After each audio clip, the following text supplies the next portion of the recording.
You suck, you jackass. Hey, comedy, huh? Laughter, I'm told, is the best medicine, right? Unfortunately, the last decade has seemingly forgotten this proverbial expression.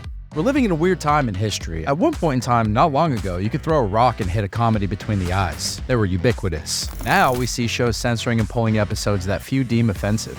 Comedic movies Are milquetoast and generally push a pre-approved narrative. They have no bite, nothing offensive, and the laughs suffer because of it. It's gotten so bad in Hollywood that it feels like a dying genre. At the very least, it's on life support. Comedian Adam Devine was on Theo Vaughn's podcast recently and shared his thoughts about why Hollywood isn't making great comedies anymore. There used to be something like every studio would put out several comedies every year, and there was like 45 or 46 comedies in the theaters every year.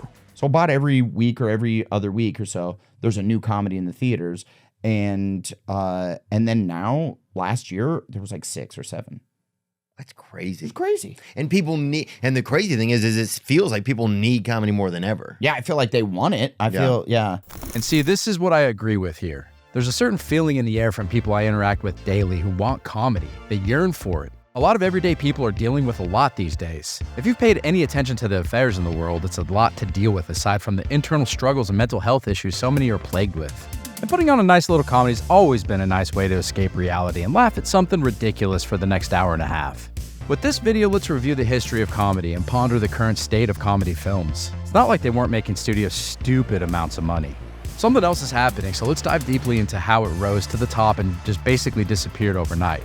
Why? This humble jackass has many opinions on the matter, but let's go through the nitty-gritty and see what we can conclude from the facts. I believe there's hope, so let's discuss. Now let's start with the basics. What is comedy? According to the ever-so-reliable Wikipedia, comedy is a genre that consists of discourses or works intended to be humorous by inducing laughter, especially in theater, film, stand-up comedy, television, radio, books, or any other entertainment medium. The term originated in ancient Greece, where comic poets performed in theaters to influence public opinion. Comedy aims to entertain and amuse audiences while addressing social and personal matters, often using techniques such as satire and parody to poke fun at common human flaws or societal issues. I believe comedy and the comedian have been around for as long as humans have had the storyteller. That's history we can dive into another time, so for the sake of this video, let's start with comedy in the 1920s. In the 1920s, live entertainment was king, with vaudeville being the big scene. If you aren't familiar, vaudeville comedy was a form of live entertainment that featured a variety of acts, including comedians, singers, dancers, magicians, and other performers. Vaudeville theaters attracted diverse audiences and allowed many performers to showcase their talents. The acts were often a series of separate, unrelated performances, each featuring a different type of performance such as comedy sketches, musical acts, and acrobatic feats. In the 1920s, film comedies started to adopt many elements from vaudeville acts, using talent from the vaudeville stage, and following a vaudeville aesthetic of variety entertainment. However, the rise of the motion pictures and expanding popularity of cinema in the late 1920s led to a decline in vaudeville, as more audiences were drawn to the movies. This was the time of the silent film. Some of the biggest stars of the time were comedians like Will Rogers and W.C. Fields. The silent movies of the early 1920s gave rise to the generation of movie stars such as Charlie Chaplin.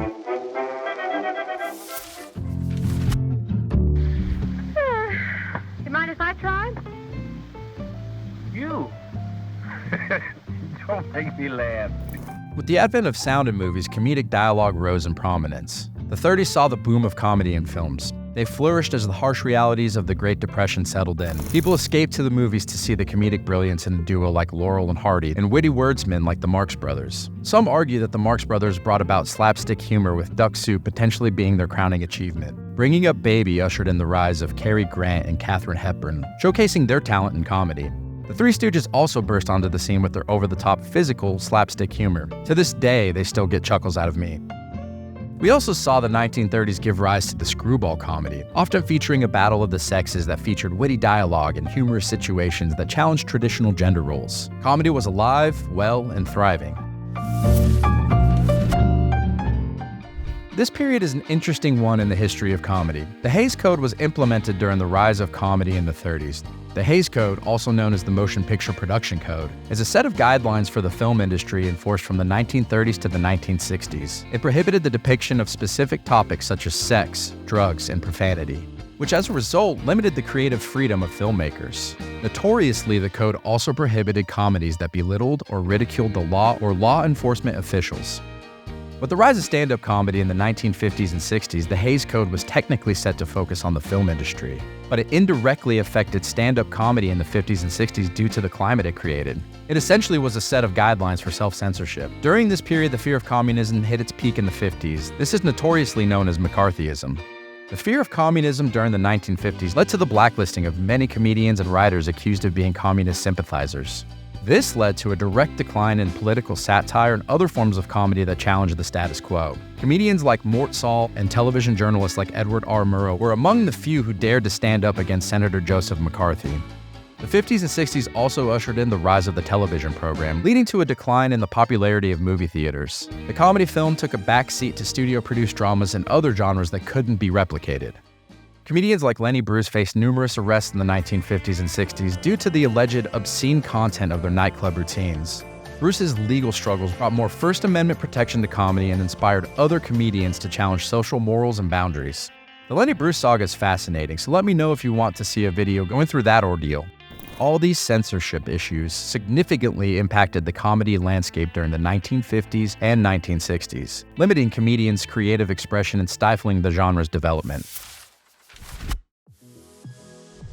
From the 1970s to the 1990s, comedy in movies, television, and pop culture experienced significant growth and diversification. The 1970s saw the rise of satirical and parodic comedies, which often poked fun at societal norms and political issues. Films like MASH, Annie Hall, and Monty Python and the Holy Grail became popular for their unique humor and memorable characters. Character-driven comedies such as The Jerk starring Steve Martin also gained prominence during this period. Many argue to this day that Steve Martin was the biggest stand-up comedian of all time, only to give it up at the peak of his popularity. I'm not into that one-night thing, I think a person should get to know someone and even be in love with them before you use and degrade them. The 1980s were probably my personal favorite. We witnessed a resurgence of screwball comedies and genre-blending films. Movies like 16 Candles, The Breakfast Club, Ghostbusters, and Back to the Future combined elements of sci-fi, adventure, and romance with comedy, which created engaging and entertaining narratives. Screwball comedies characterized by fast-paced dialogue and zany situations also gained popularity during this time. Yes, I remember I had lasagna. What did he have? The 1990s saw the rise of sitcoms on television with shows like Friends, Seinfeld, and Frasier becoming cultural phenomena. Romantic comedies such as Pretty Woman and Sleepless in Seattle experienced a resurgence, while dark comedies like Fargo and The Big Lebowski gained cult followings. Additionally, comedies that tackled social issues with a lighter touch like Clueless and 10 Things I Hate About You became real popular during this period. Throughout these decades, comedy in film and television evolved to reflect audiences' changing tastes and sensibilities. From satirical films of the 1970s to the sitcoms or romantic comedies of the 1990s, comedy provided a means for people to escape from reality and enjoy lighthearted entertainment. In recent years, there's been a decline in the production and popularity of films. This decline can be attributed to several factors, including changes in culture and politics, the rise of streaming platforms, and the global market's impact on the film industry. China!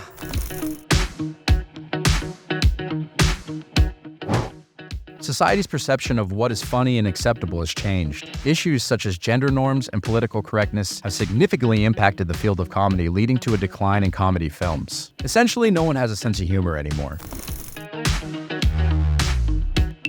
The rise of streaming services like Netflix, Amazon Prime, and Hulu has transformed media consumption. These platforms facilitate the production and distribution of more diverse and niche content.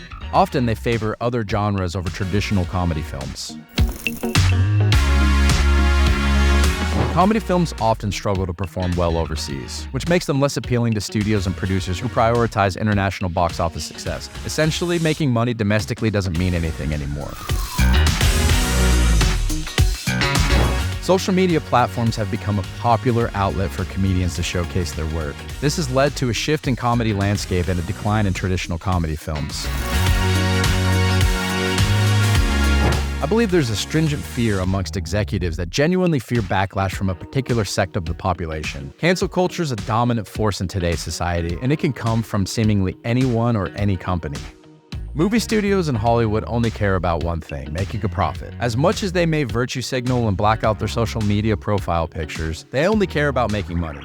With stand-up comedy being more popular and accessible than ever, there are many ways to access it outside the medium. The rise of podcasts has created a new way to access comedy, and hopefully it's here to stay. Comedy's thriving, and Hollywood lacks a tremendous opportunity to make money, in my assessment. The masses are tired of superhero films, unoriginal sequels, and movies that feel like out-of-touch entities oversee them. A comedy is generally cheap to produce, easy to market, and a quick way to make money, regardless of the overseas success. And some of these television shows have become the equivalent of big pharma propaganda and lose any edge they once had. In 2023, we live in a technocracy where we are told what we can say, watch, hear, think, and so on. Comedy films feel almost foreign, but there are so many classics that we can go back and revisit. I would love to see a significant studio get some balls and make an edgy comedy again. Not only will it have success, but it could be a game changer as far as the culture is concerned. There's potential, and it's not too late as far as I'm concerned. Please like, share, and subscribe if this video moves you. Thanks for watching, and remember, the opinions in this video are mine and mine alone. But what do I know? I'm but a mere jackass. Catch you later, friends. Oh, big gulps, huh? All right. Well, see you later. You suck, you jackass.